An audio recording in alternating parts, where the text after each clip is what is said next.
Now, let's look at first some word meanings. Look at original word meaning. And we've really been dealing with this stuff, that only truth that exists is the original. And if we want to know about something, we have to go to the truth in its original raw form, which is the Hebrew language. We have to look at the words and see what it meant. Also, we have to ensure that we are being led, guided, and directed by the spirit of truth. See, it's the word of truth and the spirit of truth, and they always agree. So those two things we have to have in place.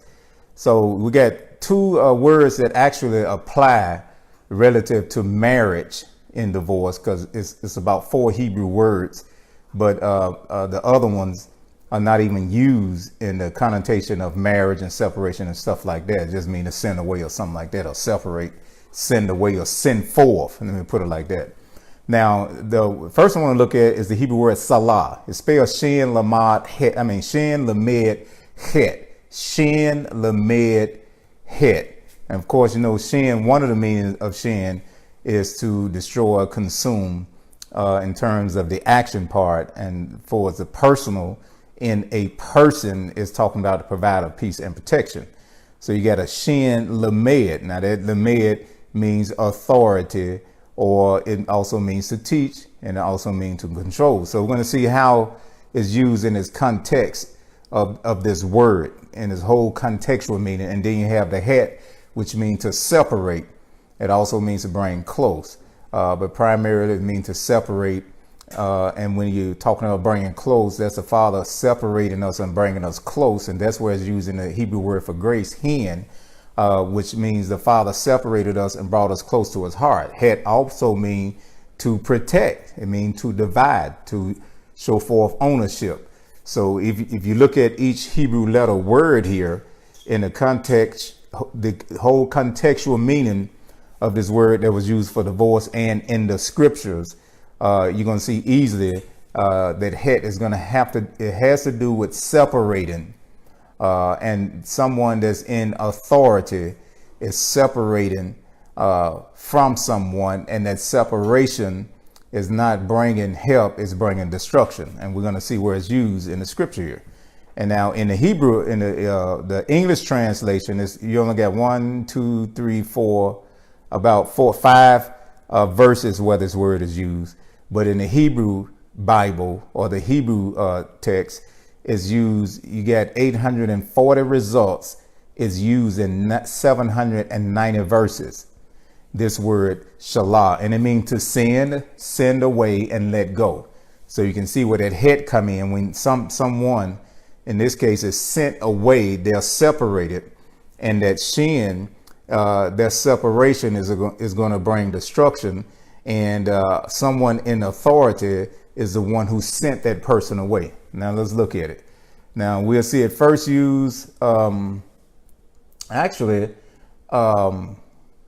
going to have it first in Genesis 3 and 23.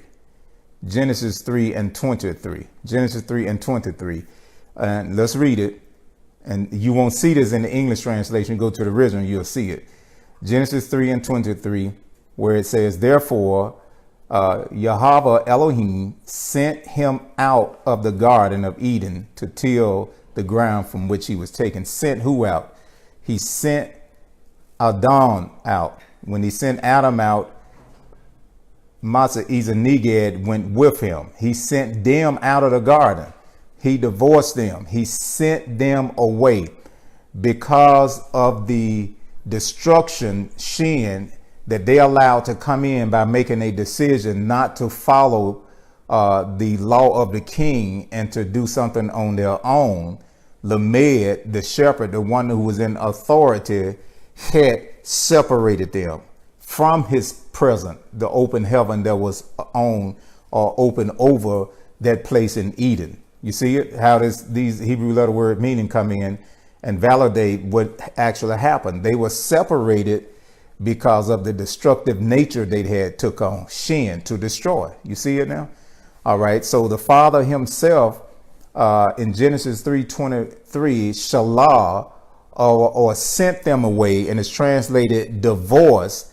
there was the first divorce that took place recorded in the scripture, and it was between Elohim and his family, his daughter and his son.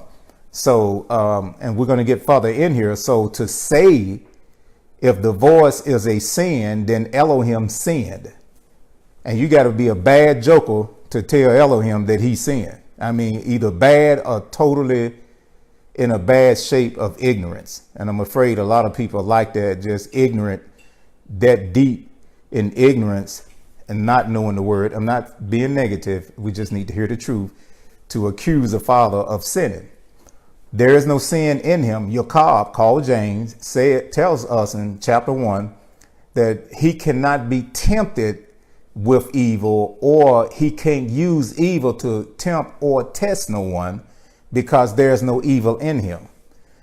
So when we look at the source, which is original truth, you trace it back to the precept or the beginning thought or the beginning idea of divorce. Is the father here sending his family out, or divorcing his family from him because of what they did.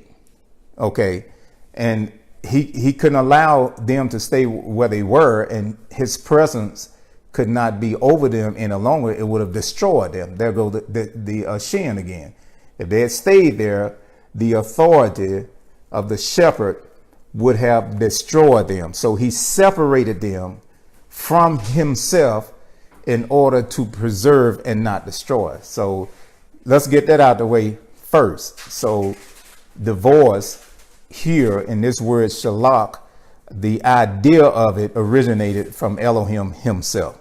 So when you say somebody divorced and they sin, you're saying it out of a ignorant attitude or a lack of knowledge, or having a belief system that's contaminated with darkness, or just not knowing. People talk out of stuff they don't know anything about. All right, now, okay, so let's look at another one here. Now you got it using Deuteronomy 22, 29, 24 and 4. Okay, Deuteronomy 24 and 4, Jeremiah 3 and 1. I'm gonna read Jeremiah 3 and 1. They say, if a man divorces his wife and she goes from him and become another man's, may he return to her again? Would not that land be greatly polluted? But you have played the harlot with many lovers, yet you return to me, says Jehovah. So here's using this word again, dealing with his relationship, the father's relationship with his people. And see, we need to understand that adultery is to be unfaithful to a covenant. And the father got on the nation of Israel about this many times in terms of being unfaithful to the covenant. Now let's look at this one in Malachi. In Malachi 2 and 16, this is where the word shalah is used at. And it says, for Yahweh Elohim of Yisrael says that he hates shalah, or divorce. He hate the sending away. He didn't like, look, he hated his first family, his son, his daughter, doing what they did against him. He didn't hate them. He hate the fact of what happened that caused them to be separated from him. So don't get that mixed up, because, well, how could the father be okay with divorce and he hated? He did it himself, and he didn't like it when he did it. Look at the word hate and see what it means. See, we've been on the Western mindset and using Western terminology to define the original truth. Always remember this is what you call definition of terms. That's definition of terms. We have to understand the definition of terms relative to the kingdom concept of word meaning, contextual word meanings versus the Western mindset. Okay. So if we don't actually understand, then we'll say things out and not knowing what we're talking about. Okay. So you see right there that he didn't like what happened, but he did what he did. It was his idea. So it can't be sin. So that's going to set a lot of people free right there from religious bondage that's been placed on them by literal translations and theologians who are not studying the original language and getting the original concept from a kingdom source to interpret scripture properly. All right. So Malachi 2 and 16, he says he hates Shalah. That's the Hebrew word used here. For it covers one's garment with violence. Now, there's that shin. Says Yahweh, the Lord of hosts, in that case is Adonai. Therefore, take heed to your spirit. Let me just go here because we want to read this. We want to read this. Take heed to your spirit. And I'm going to go to the NIV and read it. Malachi 2:16. Let me go to the NIV, New International Version, and read it. The man who hates and divorces his wife. This is the NIV. The man who hates and divorces his wife, says Yahweh, Elohim of Yisrael, does violence to the one he should protect, says Yahweh Almighty. That's a better translation. Now, in the King James, it says Yahweh hated. And in the NIV, he said a man who hates and divorces his wife. This is what Yahweh actually hate, the man who hates and divorces his wife. All right. And he says he does violence to the one that he should protect. Now, this is very good because it's going to give us a better understanding when we get into this other word. I'm going to go and say this now. This word here means to send away. And one thing the man would do when he took on a wife, he took her on, number one, as an asset, not a liability, but he took her on to provide a place for her to live, provisions, protection, all of that came with the marriage. She wasn't a liability, but she left her house to come and live in his house. She left her father to come and be joined to another father who would be the same to her as a previous father was to her. Previous father provided for her habitation, nutrients, food, clothing, things like this. And what happened here in this case, this man sent his wife away. In other words, he put out on the streets, no food, just like with Abram and Hagar, just put out. You don't have nowhere to go or nothing, just out there on the streets. This is what he is talking about here, to send away. And this is what happened in the garden. They had to be put out of, but even when he put them out, he made provisions for them. They had to work for it, but it was still there. They wasn't just totally left alone. Okay, so he says, so be on your guard and do not be unfaithful. And so you can read that before, the reason that he wanted the marriage to stay together, he wanted holy seed. He was after holy seed all the time. So you read different translations, but you got to get the original word meanings to make sure everything is agreeing. So I went to more than one text, and we have the same instance here. This man is sending this lady away from him because he hate her. She was not unfaithful. She didn't commit sexual immorality against him. He just hate her. And that's why he said, don't be treacherous or be hateful with the wife of your youth. Let's move back. Let me move back and read this a couple verses up. He says here, has not one. Let's go back to verse 13. Another thing you do, you flood Yahweh's altar with tears. You weep and wail because he no longer looks with favor on your offerings or accept them with pleasure from your hands. You ask, why is it? Because Yahweh is the witness between you and your wife of your youth. You have been unfaithful to her. Now here's the man is the one being unfaithful to her, though she is your partner, the wife of your marriage covenant. Has not the one Elohim made you? You belong to him in body and spirit. And what does the one Elohim seeks? Godly offspring. So be on your guard and do not be unfaithful to the wife of your youth. The man who hates and divorces his wife, says Yahweh, Elohim of Yisrael, does violence to the one he should protect. You see, should protect. Shin also means to protect and provide for. So the man is in authority to provide and protect her. He's separated from her for nothing, just being hateful and bitter. She didn't do nothing. He the one that was unfaithful. So this particular word here, you can see this.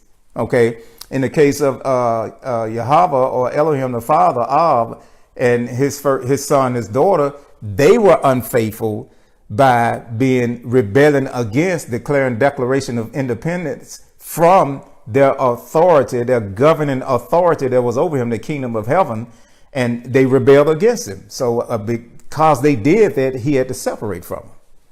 So answer the question, is divorce sin? No. If it's sin, then the father sinned when he did it. All right, now let's move on. I know that's hitting you because you got to get all that religious junk out, but that's hitting your heart, and that word to take care of it. Okay, let's look at the next word.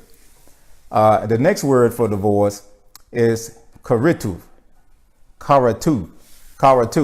It's spelled kaf resh yud tav vav tav. All right. And it means a written certificate of divorce, a deed given notice by a husband to a wife in pending divorce, thus releasing the woman to marry. Now, I'm reading straight from is that the theological, what lexicon was that?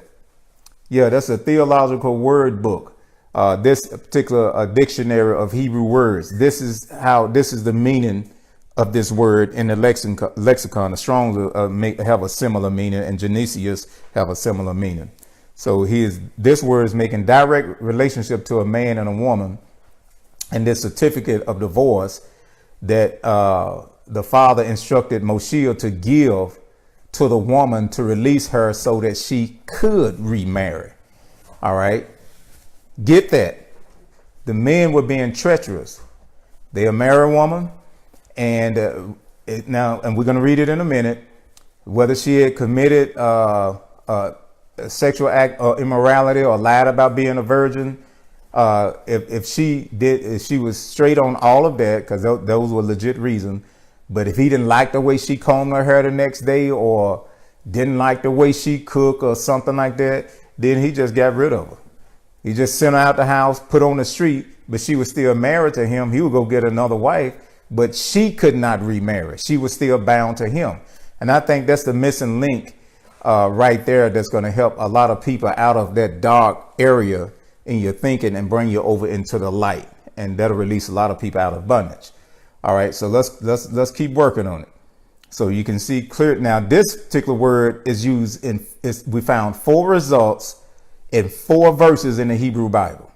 The other one was what shalak was used. How many times was that?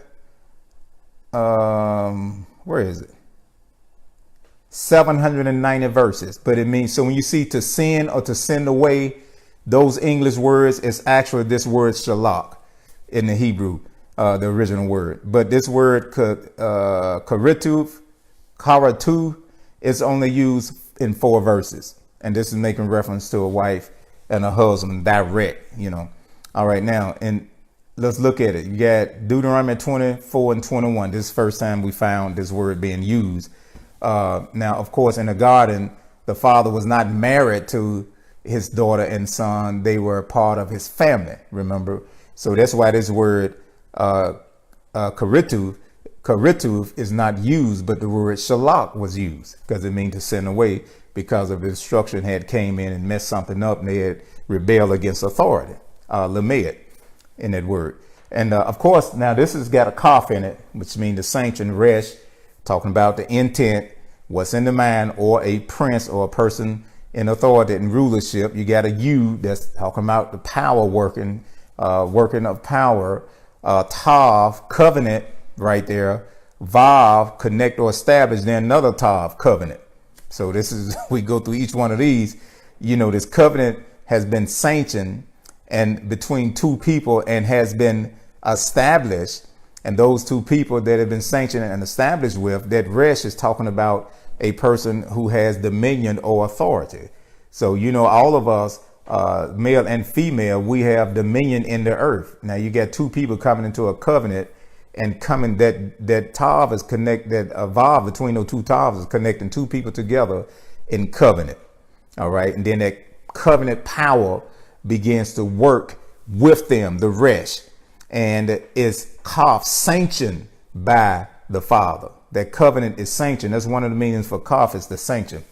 All right. Now Deuteronomy 24 and 1. Let's look at this. Deuteronomy 24 and 1. Okay. All right, I'm reading from NIV.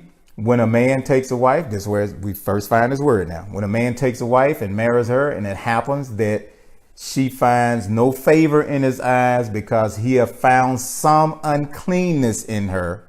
Here's a legit reason. And he writes her a certificate of divorce, puts it in her hand, and sends her out of his house. When she has departed from his house and goes to become another man's wife, he did not say that he or she committed adultery because she got a certificate saying that she is free from this man and free to remarry. Now he's going to deal with another area of this divorce. Now he says, if the latter husband detests her and writes her a certificate of divorce, puts it in her hand and sends her out of his house, or if the latter husband dies who took her as wife, then the former husband who divorced her must not take her back to be his wife after she has been defiled.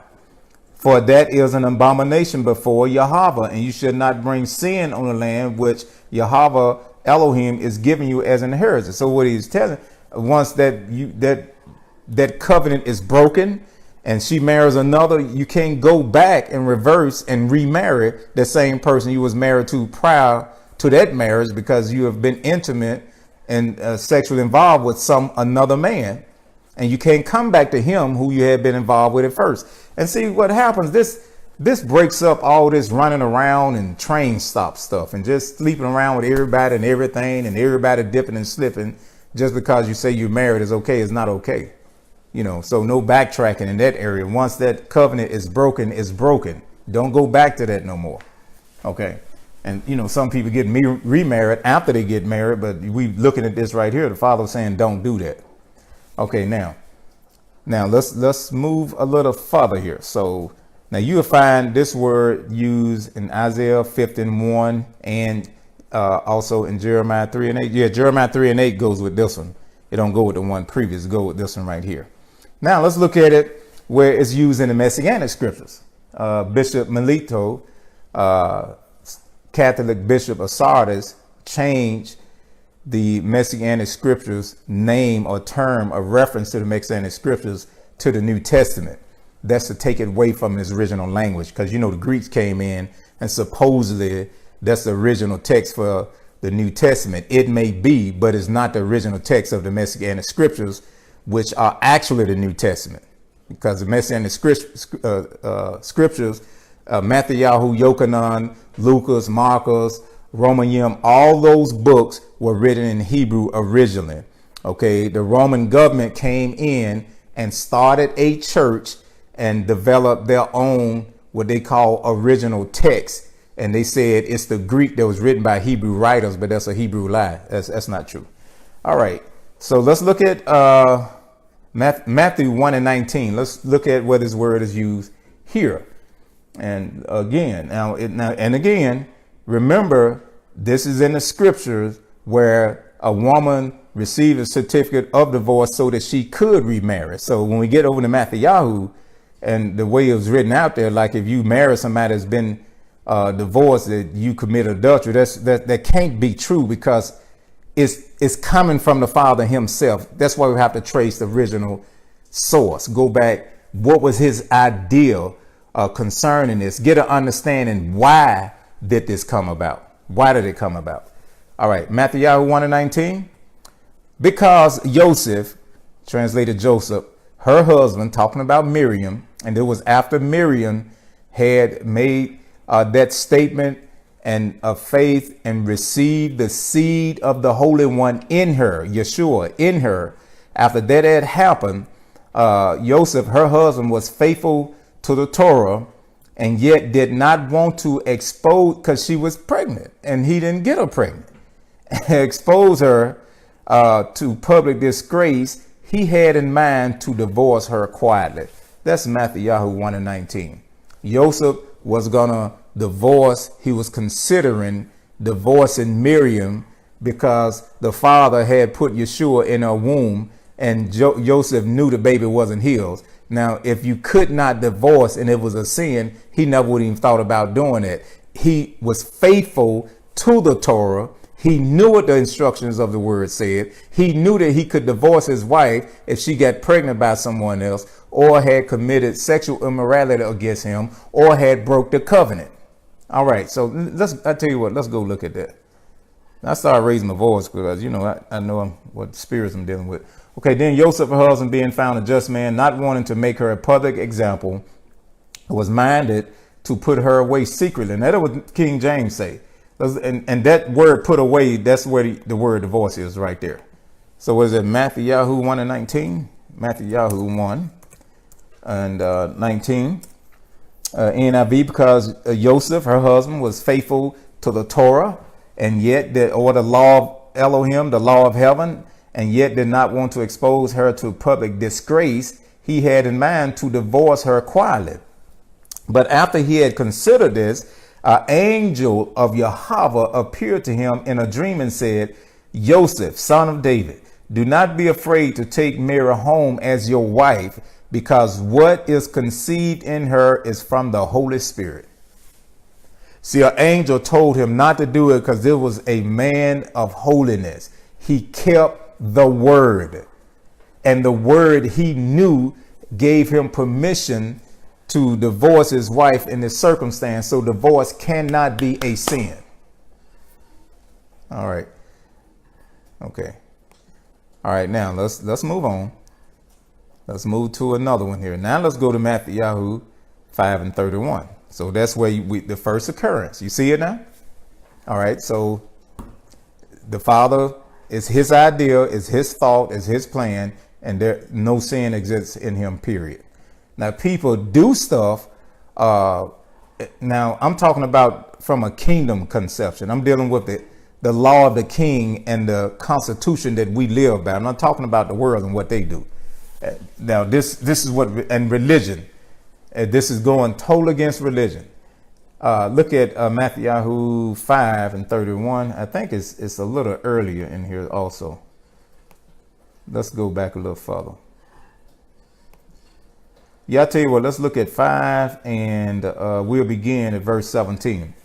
Do not think that I came, this is Yeshua talking, to destroy the Torah of the prophets. I did not come to destroy, but to fulfill. For surely I say to you, till heaven and earth pass away, and they're not going to pass, one jot or tittle. That's the King James. I want the NIV. Let me go to the NIV. Hold on. 5. Here we go. Okay. Do not think that I have come to abolish the Torah or the prophets. I have not come to abolish them, but to fulfill them, or establish, expand, and explain, not to pass away. For truly I tell you, until heaven and earth disappear, not the smallest letter, which is a yud, nor the least stroke of a pen will by any means disappear from the Torah. And this where it said, and until everything is accomplished, that's not a correct translation, because actually in the Hebrew, it literally reads, will not disappear from the Torah, all will be established, and the glory will fill you. That's the way it should read from the Hebrew. I already did the research for you and studied it out. It's not till everything is accomplished, then some pass. That's not it. Therefore, anyone who sets aside one of the least of these commands, and remember the Torah is where you get the instructions to give a certificate to the woman so she can remarry, and teaches others accordingly, will be called least in the kingdom of heaven. But whoever practices and teaches these commands will be called great in the kingdom of heaven. For I tell you that unless your righteousness surpasses that of the Pharisees and the teachers of the Torah, you will certainly not enter the kingdom of heaven. What was the righteousness of the Pharisees? We're going to find out in a minute. Slip on down to verse 27. You have heard it was said, you should not commit adultery. That's being unfaithful to covenant.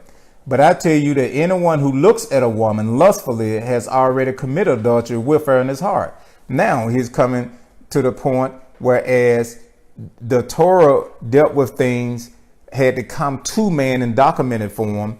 Yeshua is dealing with man from the inside, because originally All the instructions and the word came to man in oral form.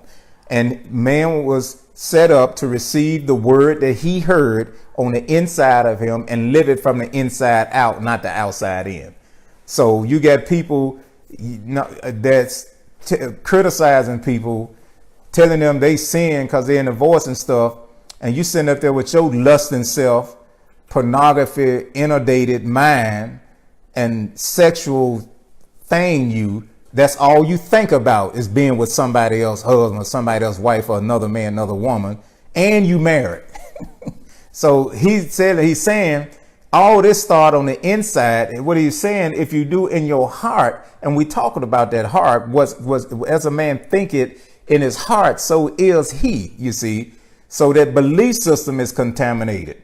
So he says, if has already committed adultery. But I tell you, anyone who looks at a woman lustfully has already committed adultery with her in his heart. If your right eye calls you to stumble, gouge it out, throw it away. It is better for you to lose one part of your body, than for your whole body to be thrown into hell. And if your right hand calls you to stumble, cut it off and throw it away. It is better for you to lose one part of your body than for your whole body to go to hell. Saying, deal with the heart. That's why David said, created me a clean heart and renew a right spirit, a right attitude, because your attitude is the profit of the heart. The condition of the heart on the inside is expressed through the attitude. And the heart, Hebrew word for heart is lev, lamed, bet, or bev. Lamed in this instance means what controls bet, the inside.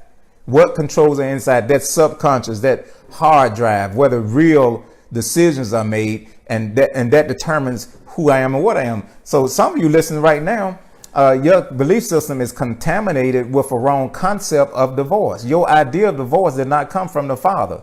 It came from another source. The source, if it did not come from the Father, Elohim, it had to came from another source of Father, and you find him in Yochanan 8 when Yeshua told the Pharisees and religious people, he said, you of your father, the devil, who is a liar and the father of lies. So if that concept is there and is not from the kingdom, then whoever you got a concept of divorce and your source of it is a lie. I just got to tell you, that's just the way it is. Because we just saw he is his idea, and you get an understanding why did he even bring it in. And we're going to get that here in a minute too. Let's keep reading here. All right. He says, verse 31, it has been said, anyone who divorces his wife must give her a certificate of divorce. But I tell you that anyone who divorces his wife, except for sexual immorality, makes her the victim of adultery. And anyone who marries a divorced woman commits adultery. There was the question that came up. Now, notice he never said, but I say to you that you cannot give her a certificate of divorce. He didn't say that. OK, so this is where the translation messes it up, because this have to agree with the other words that we just gave you in Deuteronomy 24. It has to agree with why did the Father do it in Genesis 3 with his first family, and why did he give the idea to Moshe to give to his people so a woman wouldn't be bound and out there on the street, not able to marry and go on with her life. It was his idea. So what Yeshua was talking about was making reference back to that the men would get rid of send their ladies out, their wives out, just for anything.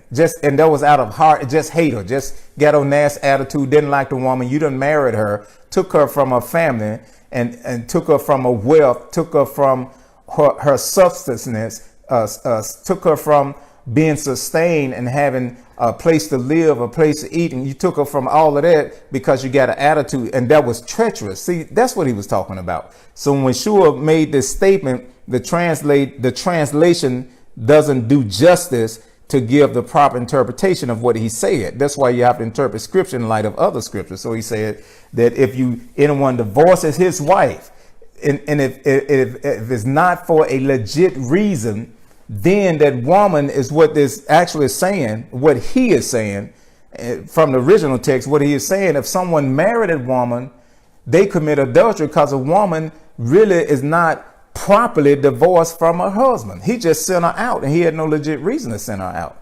It's not acceptable. It's not sanctioned by the king. Therefore, relative to the king or relative to the father, that woman is still married. And you don't marry somebody who is still married. This is what he is saying right here.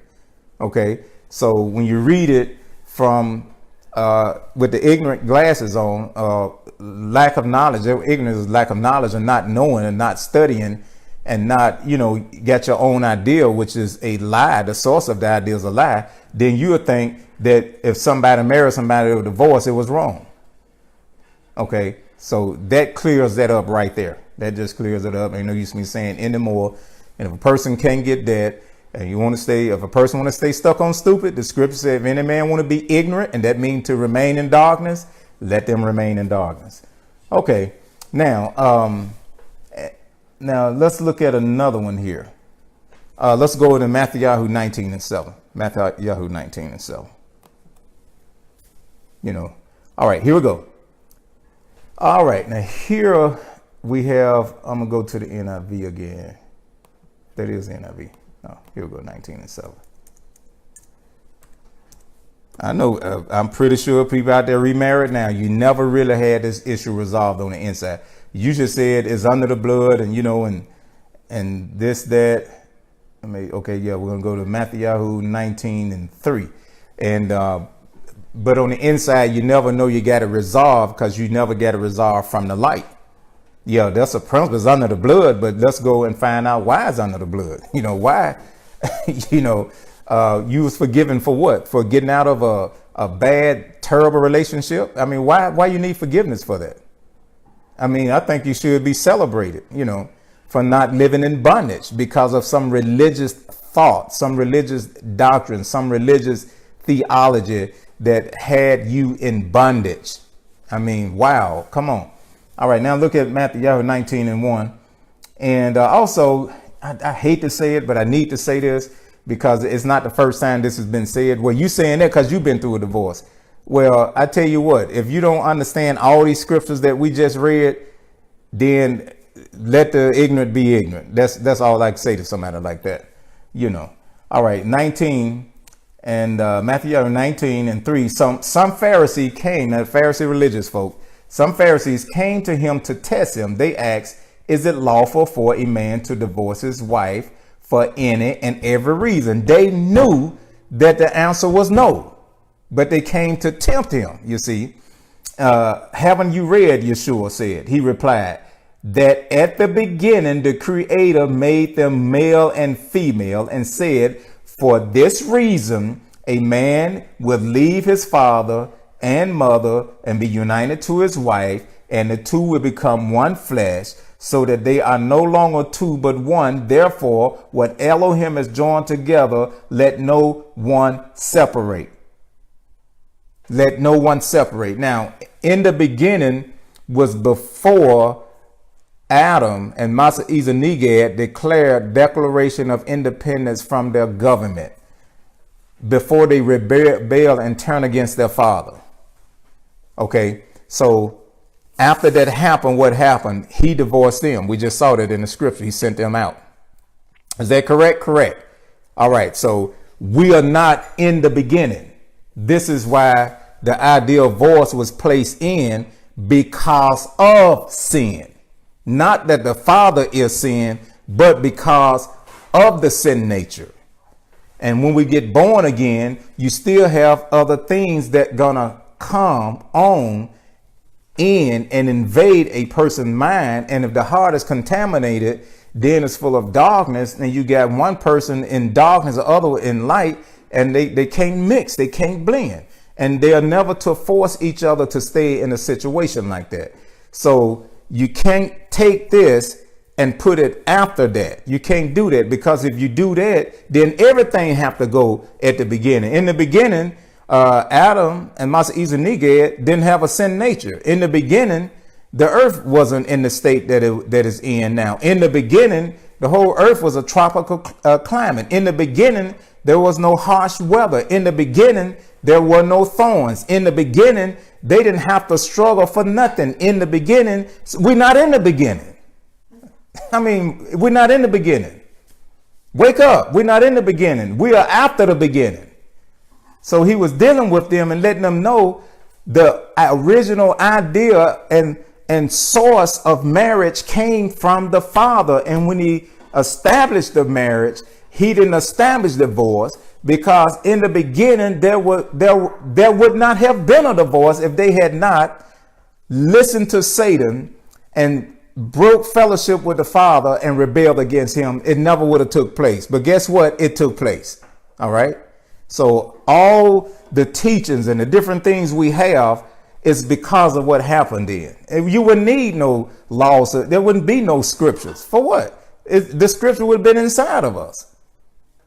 So let's come on, religious outfit. Come on back and let's do some thinking. I know you got your lips stuck out, but it's all right. All right, now. So why then? And here they come back. Here religious folk. They're always checking it and trying to debate. Now they debating with Elohim himself. They were debating with their creator. See, that's what religious people do. Read one tape, hear one message, and you want to debate with somebody that done forgot more than you ever learned. That's religion. Why then do they ask? Why then they ask did Moshe command that a man give his wife a certificate of divorce and send her away? Now remember, Moshe did what the Father instructed him to do. He didn't come up with his own laws. Yeshua replied, here it is. Here's the answer. This will be saying all the time. Moshe permitted you to divorce your wives.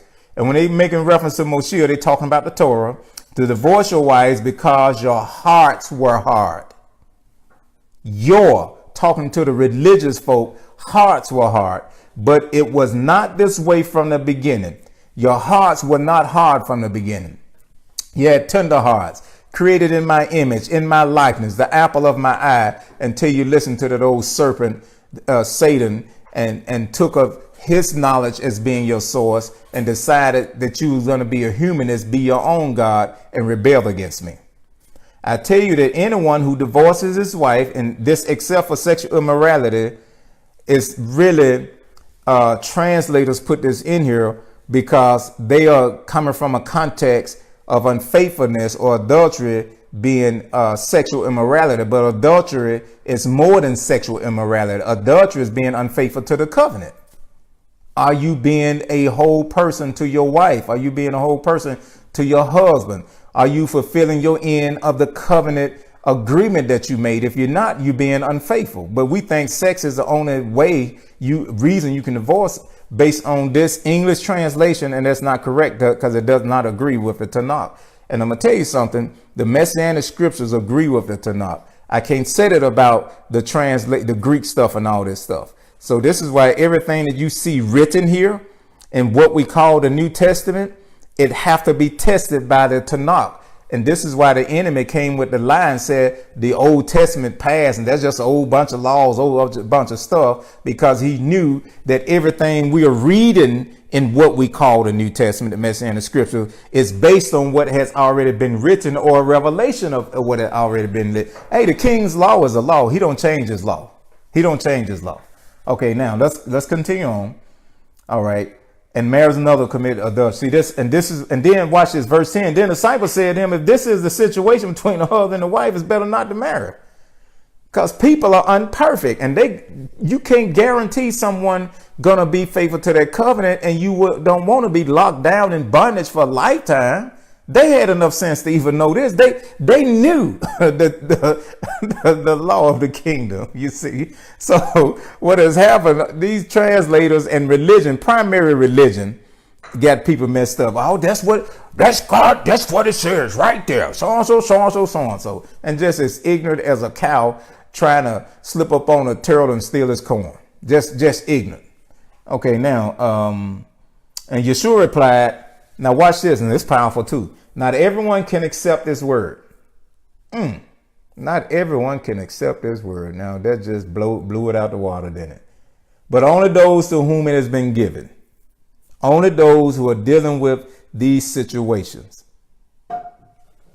For there are eunuchs who were born that way, and there are eunuchs who have been made eunuchs by others, and there are those who choose to live like eunuch, a life of celibacy for the sake of the kingdom of heaven. The one who can accept this should accept it. So, I mean, they couldn't do nothing with him with this right here.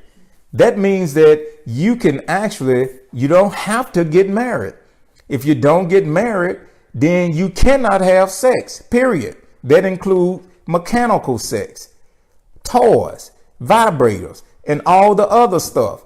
Total celibate for the sole purpose of serving 100% the kingdom, being undistracted. That's why Sheol says it's better not to get married. He said people who are not married can give their whole time to serving the kingdom, not your career and trying to be Miss Thane and Mr. This and Miss That, but serving the kingdom.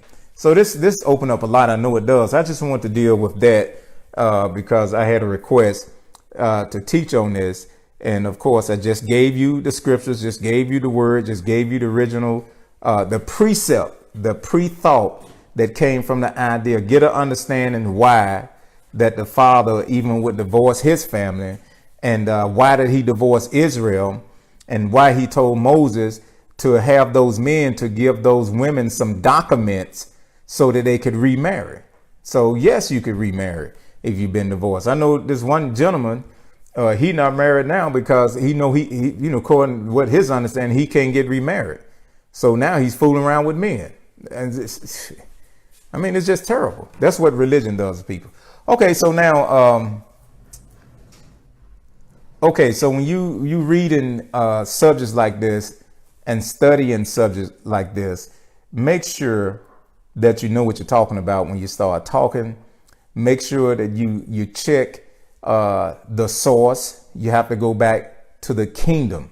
Go all the way back. If you don't have lexicons and stuff like that, that's why it's so important to get it, or get under a teacher who does, who can teach you the original thoughts, the precepts that the Father established in his word. And along with your getting, with all, it's wise to get knowledge, but with all your getting, get an understanding. Here's an example. You got red lights, right?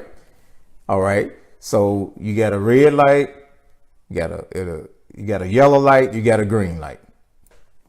It's revealed. They put a cover over it, pull the cover off. Man, okay, there's a light. It's got a red light, yellow light, green light. That's revelation. It was there all the time. The cover just got pulled off. Okay, and then what's the original idea of that light? Well, this controlled traffic. Oh, okay, so I understand these lights are here to control traffic. Great. Red light, yellow light, green light. And you go flying through a red light because of a lack of understanding.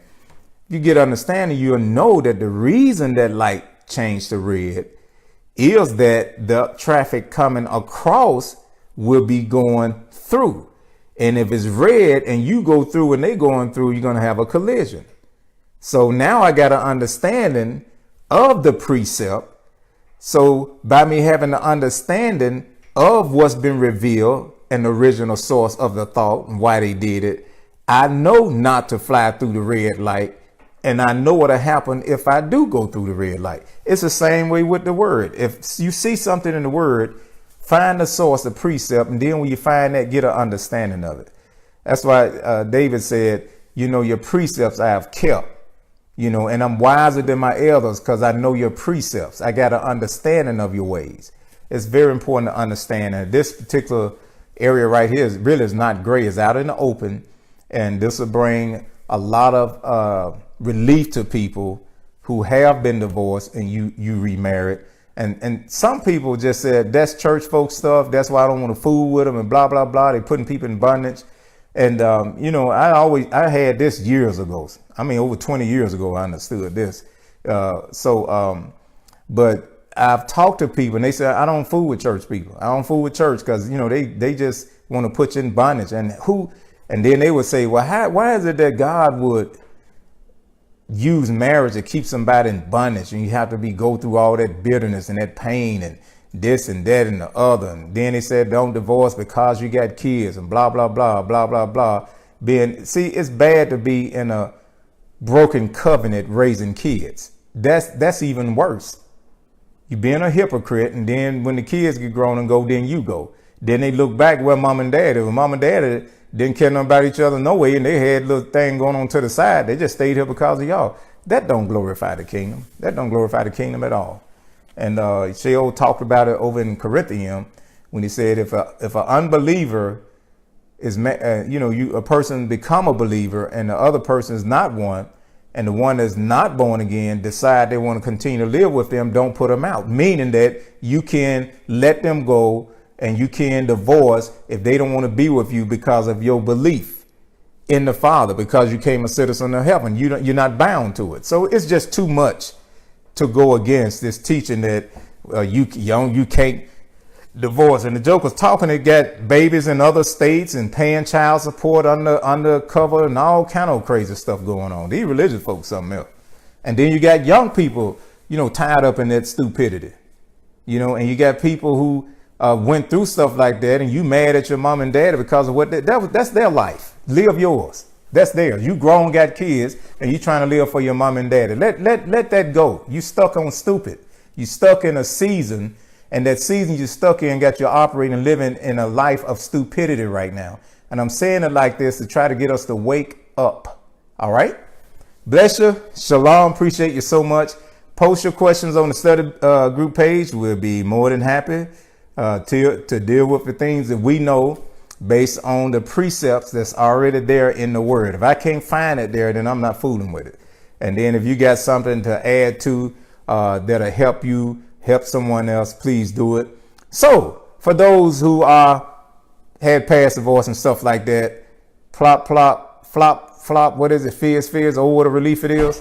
Because I sense in the spirit that has given that you got a release, on the inside, but now you have heard it from the word, and that just make you feel better. I know it is. What about those who are fighting divorce right now? How will that make them feel?